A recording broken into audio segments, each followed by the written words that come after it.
One of the biggest decisions when you're building your LM applications for managers and executives out there is which method we're going to use. I'm going to demystify the two primary methods. Are you going to invest a lot of time training a model, or are you going to use a widely used technique called RAG, retrieval augmented generation? I'm going to tell you that for 90% of applications out there, RAG is actually what you will go with.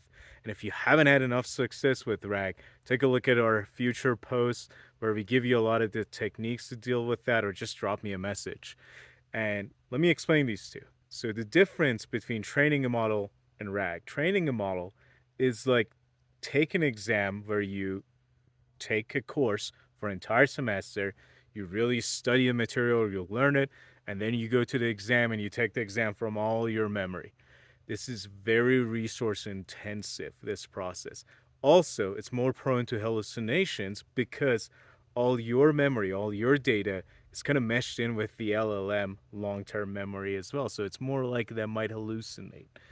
RAG, or retrieval augmented generation, it's like taking an exam where you haven't taken the course at all and you're just taking an open book exam with a lot of good study cards.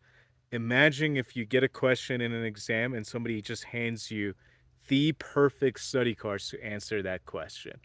That is RAG, is where you build these study cards of your data and or prompt, where you prompting LLM, you give it the exact information it needs to respond. Again, if you have more questions, reach out to me.